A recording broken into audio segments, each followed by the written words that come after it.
Surgical procedure. Total knee replacement, or arthroplasty, is the realigning of the bone end surfaces of the knee with artificial parts called prostheses. There are three main prostheses used in total knee replacement surgery: the femoral component, the tibial component, and the patellar component. Your surgeon will begin your total knee replacement surgery by making a 6 to 8 inch vertical incision on the front of the knee. Fork-like tools called retractors will hold back the skin and muscle that surround the joint so that the bones of the knee can be exposed. Your surgeon will then remove the diseased portions of the knee using special surgical cutting tools. The diseased portions of the end of the femur will be removed, as will the diseased portion of the top of the tibia. The backside of the patella will also be cut away in most cases. However, the ligaments that are attached to the front of the patella and help hold it in place will not be cut. After the diseased bone has been removed, your surgeon will attach the appropriately sized prosthesis. The femoral prosthesis, which is made of highly polished metal and shaped like the end of a healthy femur, is inserted onto the end of the femur. This prosthesis may be attached to the bone with surgical cement to hold it permanently in place.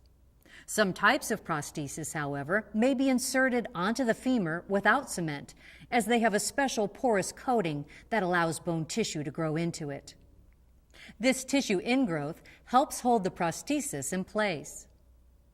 The tibial prosthesis is attached to the end of the tibia.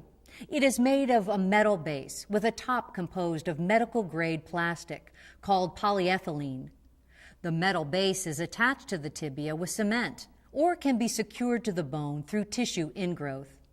The polyethylene top serves as a cushion while also providing a smooth gliding surface for the metal femoral prosthesis to move atop. Finally, the patellar prosthesis is secured to the back of the patella. This prosthesis is made of all polyethylene or can be a combination of metal and polyethylene. Like the femoral and tibial prostheses, it is very smooth, allowing it to easily glide over the other knee components.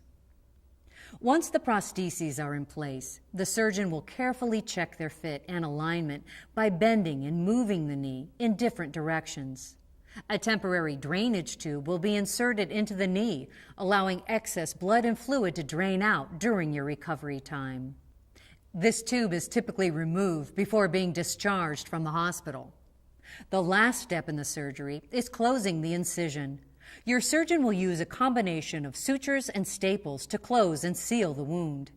Antibiotics and surgical dressing will be applied to the knee to help prevent infection. The actual surgical procedure typically takes 60 to 90 minutes.